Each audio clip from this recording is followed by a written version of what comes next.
Hi guys, it's me, Jizzle Anderson again, and for this video that I will be dedicating to a month of Halloween, October in 2025, I shall be talking about the second movie in the Final Destination franchise, obviously called Final Destination 2.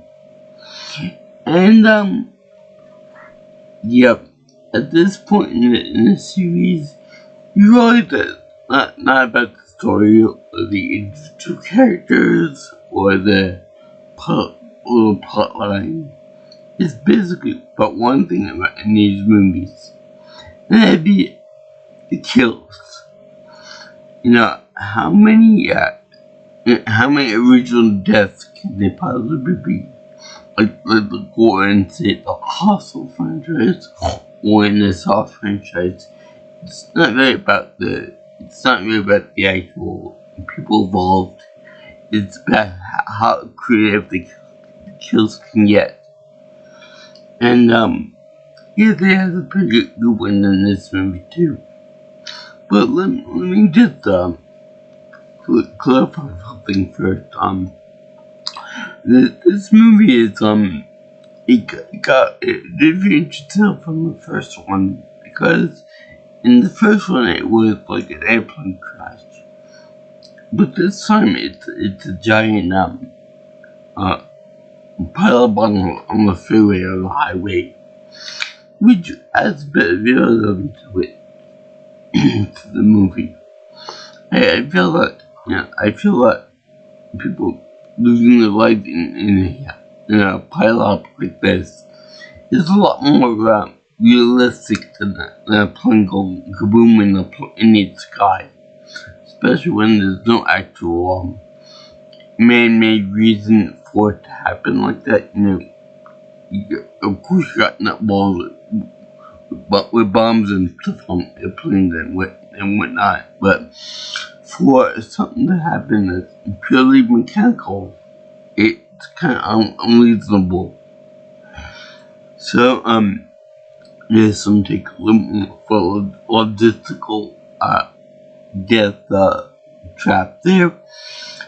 And this girl has visions of what would happen in the future for her and a bunch of other people, including a street trooper and a few of her friends too. And it all starts with a log truck going on the highway, and then the log truck, I guess, loses its cargo of big fat logs, and when one of them gets rammed through the windshield of the driver, and from there just chaos and death occurs. So there's that, but then it's revealed that all just a vision, perhaps by God himself or from some other force. Maybe it's death itself, just trying to play around with people, just trying to say, Major look, and as he sits back behind his desk, playing a game of chess with some poor sap. Which, you know what, that is my favorite thing about this Death Lore, that he plays chess.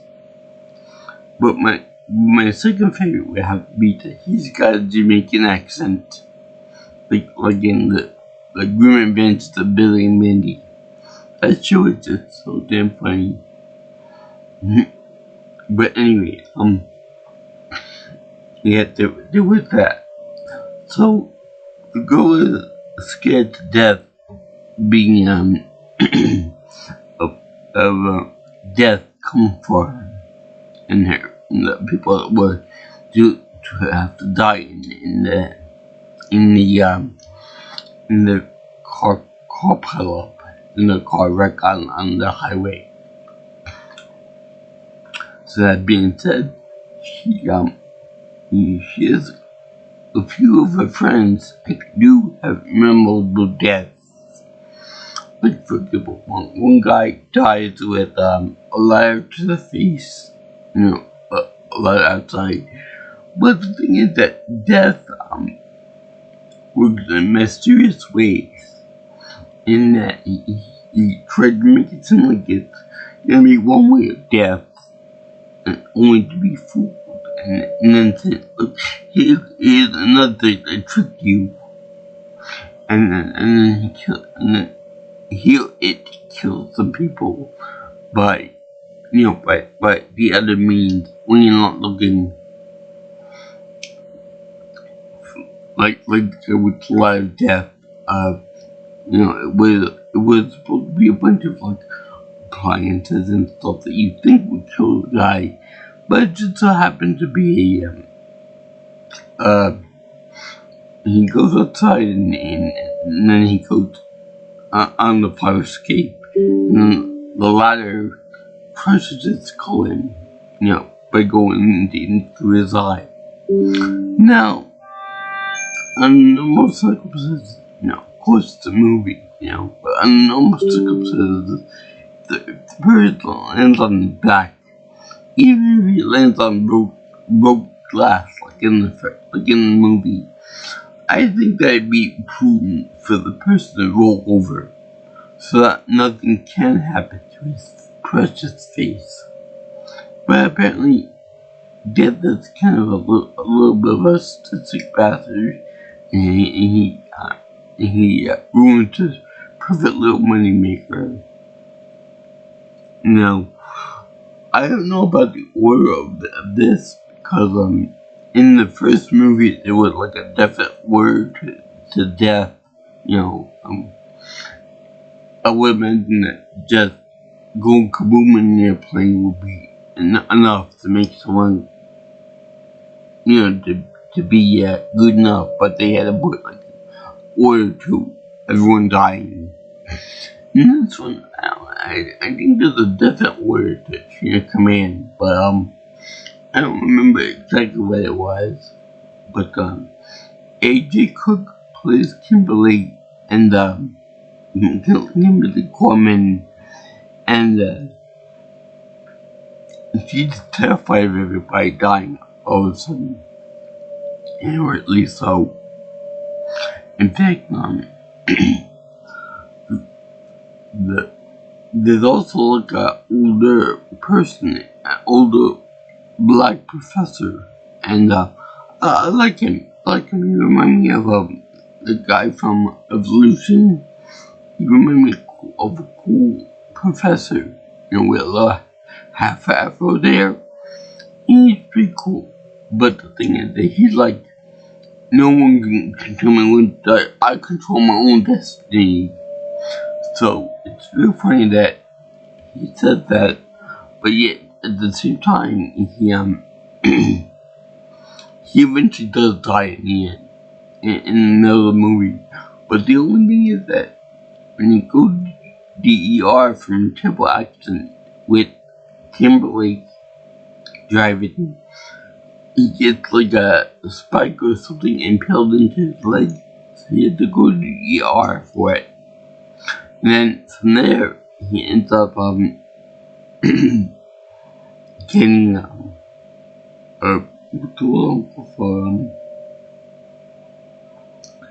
he ends up getting put into like one the gurneys and can't see bed in the hospital, and then he gets put on the ventilator. Now, during this scene, we think that. Sorry.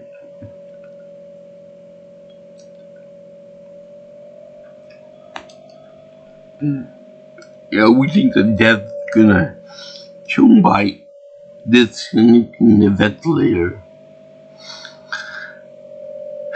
And that, that it's going to be very hard for him to breathe and stuff. And like, when the baby pack comes back online, it's like, oh thank God, and still alive.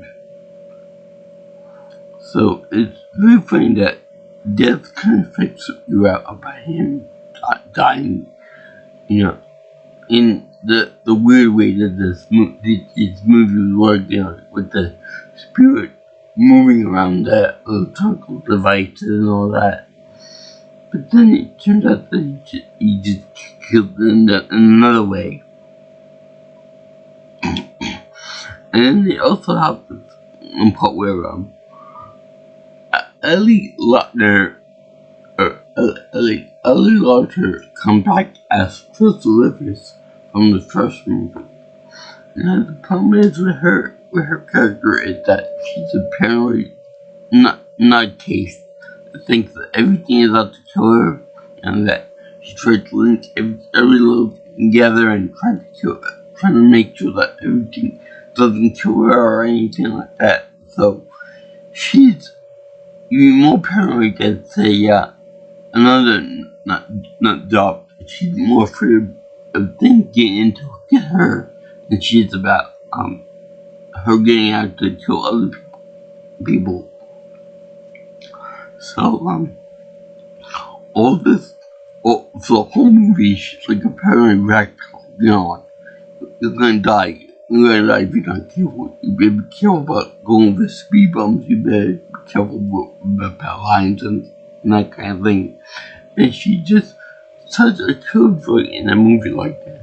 She's like the one parent who's like, you better be careful with my son. Don't let him breathe. Don't let him do this. Don't let him do that. Don't go near the people over there. Don't go near that. It actually sounds like my father, actually. Even to this day. Well, less to this day, but it used to be bad. But not anyway. She's like a parent nutcase. Whereas in the first movie, they were like, she was like the last survivor. So she was all happy and stuff. She did that. Whereas in your life, you can't cheat death. It will always get you. It will always come for you eventually. Whether you're 25 years old or whether you're 105 years old, death will always get you. It's like one of those things that always is certain, like death, taxes, down to ruining everything he touches, and other things, all nostalgic things getting turned to dust by remakes and reboots. So anyway, they also have her die in this movie. Another common trait in these sequel movies that the last person that survived the last movie, the first movie, died in the end. In this case, she died with that Professor Eugene Dix, played by Terrence Carson. So, he finally died anyway. But also, another memorable nugget of death in this movie is when the stoner guy gets that's what I call him, because he got no other personality other than I smoke weed and I smoke pot, and please protect my paraphernalia and all that kind of stuff. When he dies from an explosion. But not in the same case as the other two I just mentioned before. What happens to him is there's an explosion and it propels the barbed wire fence into him. So he dies much in the same way as people in Resident Evil died with the laser guided fence or the laser guided grid, and it gets chopped into 3 pieces. I should point out too that the 3 uneven pieces, because the fence itself is like one right here, one right here, and one right here down low, parallel to each other. But when they hit him, it hits him at like a cockeyed angle. One of them did it anyway. So you see him like stunned and stuff that he got killed. and then you see all of them come apart into pieces, which I feel is not anatomically correct or possible, but whatever, it's just a movie anyway. And Tony Todd comes back here as the Undertaker. Now I find it interesting that he also spells out this new piece of lore in that pertains to the Mr. Reaper himself. Is that the way to combat death or dying is with new life. That's very questionable, and I never heard that in the lore of, say, death or the process of dying or whatever. You cannot combat death with a living baby. That don't make sense. Especially because, unfortunately, infants and babies do die before they're even born. So that's kind of sad to think about with this movie. But yeah, it's kind of weird that he would say something like that. I'm not convinced that he's not the incarnation of death himself. Which, by the way, one thing that I have heard that I've heard in real life is that death is not evil. You know, a personification of death and dying. You know, the Grim Reaper is not an evil person per se. It's more of a bad job that somebody has to do. Yeah, and he had the sacred duty to bring people to the afterlife. Like in Twist and Middle. Works. But like the Grim Adventures of Billy Mandy, so on and so forth. Like Hades. Nobody likes the job. Nobody likes the job. It's gotta be done by somebody or something. So anyway, some of the other memorable deaths are the second death. I think about the second death with the kid in the dentist office. The ever whimsical dentist office where you know that bad shit happens there, even though everything in peaches and cream over there. And I especially love the sound of the drill that they make with the drill, because everybody loves that sound. So you don't agree with me on that. Everyone loves it. More importantly, at least this guy that does in this movie, when he drilled the guy's face in, like he didn't have Parkinson's disease, which, yeah, there are people out there that do practice dentistry with Parkinson's. How do I know this?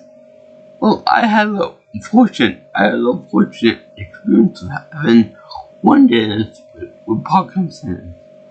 And my father also had a second guy who had Parkinson's too.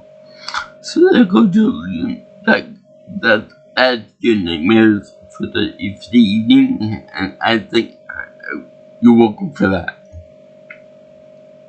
So anyway, this guy, we talk like a premonition of doves, you know, in his death scene. So, you know, so everyone's always afraid of birds or doves eating him when he passes away. You know, when he's in the dentist's office. So, when that happens, dogs going through the window of the dentist's office to distract the guy, and we think that he's gonna die in that chair, which would be very bad for the dentist. Way to be seen with the image of someone dying in the office, but no, not for this time. Anyway, I like the decoration inside the aquarium there, and it was a skull. Very, I don't know, it was there. So anyway, they had him die outside, like underneath the pane of glass that was moving from, that was in a construction area. Even though the mother was trying to get to him, and the people there were saying, "Don't do it," or holding him back. If that were my kid, I would go there. My home was set not to prevent him from getting crushed by glass. Anyway, this movie is quite interesting because then they do a thing where they have a mother that is going to give birth right there in the place there. She didn't leave her, and then there's a cop there that had to take her away from to go to a hospital. And it's funny because she doesn't care about anybody else. She doesn't care about anybody else in an accident or whatever that needs some assistance. She's like, "Take me to the hospital now, or else I'm gonna beat you up." Now, dealing with a woman that's in labor is tough. Because, number one, you got all the problems with we've been born. Then you got your duty to do to help people out in a dire situation. So what do? Do you help the woman in labor, or do you help the people in trouble? Yeah, he's finding a middle ground by calling for the cops back up to help out some people in the field in the accident. And that's when the guy died from the barbed wire. Anyway, I would consider that women in labor to be tougher than men because women give birth to kids. That's a very hard and painful thing to do, so congratulations, ladies. You're stronger than men in my book. So in any case, they show that this woman is having a hard time with giving birth to this baby, and a C-section is required. Much like myself, I was a fetus in distress, and I was still an infant in my mother's womb. So they had to give her a C-section to get me out because my umbilical cord was wrapped around my neck. Anyway, everything came out fine. I came out fine, no more everything else. A bouncing baby crash. So anyway, this woman, when she gives birth to the baby, and when she does the C-section, it appears that what Tony Todd said was right, that temporarily at least, that when she gave birth to the newborn baby, that the rules of death were reversed for the guy Eugene. Unfortunately, he would die later with they reversed, but beside the point. That's when his battery on his respirator came back alive. So in other words, by the end of the movie, Kimberly ends up driving an ambulance into the water, into the lake, as her vision to defeat death. So that's all happy and goodness that happened in the movie. find the gore to be quite good, even though it's CGI and stuff. It's like the original with the freaking his head cut off, or maybe the top of his head cut off with that hubcap. And then in the next movie, Final Destination 3, I think that's what they call it, they got the roller coaster scene with my favorite death of all time with the tanning bed gym or the spa or something like that. I'm excited to see that because I like to see that happen. not in real life, in movie form, of course. So yeah, I thank you for watching my video on Final Destination 2.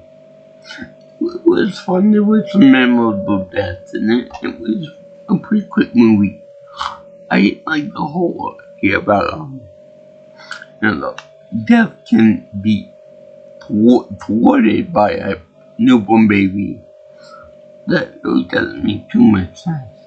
I might work on in poetry and stuff, but for a movie, I don't think it works out good. And in reality, it really doesn't work too well. So it really doesn't make sense to have that in there. There were some memorable deaths, like the guy that was divided into 3 parts by a fence. And then there was the other girl that was impaled by a spike because the guy doing the jaws of life to the car, which activated the airbag, and the airbag blew the spike right into his chest. That was actually pretty fun trip because the guy was trying to save her life, accidentally killing her. And also the big kaboom at the end with the black guy and the girl from the first movie. That was pretty fun. But also, that I recognized the main actress, AJ Cook, as Kimberly. I know only from Criminal Minds. And I have to ask you, do you prefer it better as blonde or brunette? Because in the Criminal Minds, she's a blonde, but in this one, she's a brunette. I don't know, I think I look her better as blonde. Anyway, yeah, I enjoyed this movie quite a bit. And I thought it should be good because that's my favorite in the franchise. Because I like roller coasters and everything else. I love Tony Todd in the movie. He's excellent as Candyman and this guy who's the Undertaker. I think the real life personification of Grimm himself, or Mr. Grimm. So anyway, I thank you for watching my video on Final Destination 2. The last movie in this franchise that I actually own for myself. Also, let's note that this movie is special because it came out in 2003, the very same year that I graduated from high school. So yes, I love it. Anyway, I did this for Halloween month, October 2025.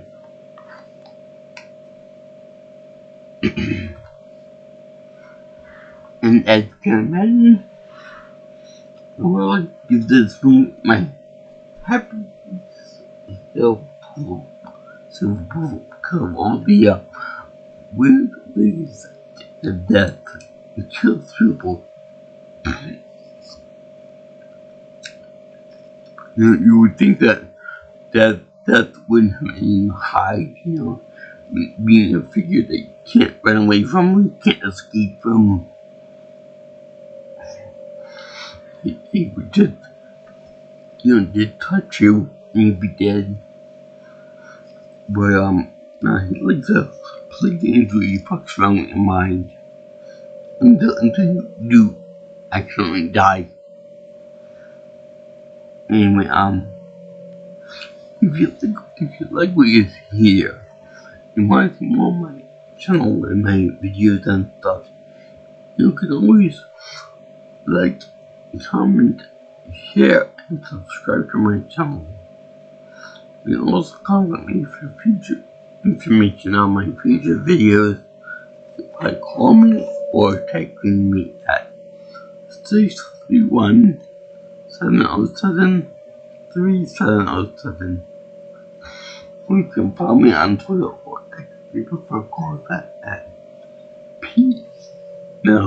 Pro.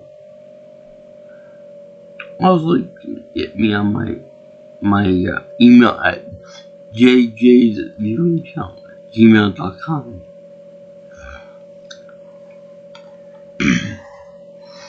So, I salute all you guys who like the pound for stranger movies, who like movies that revolve around death and escaping death, and just having fun with it. And peace out, my brothers and sisters. And I will see you in the next video. All you girls and guys in Interland. See you. Ciao. Sayonara. Auf Wiedersehen.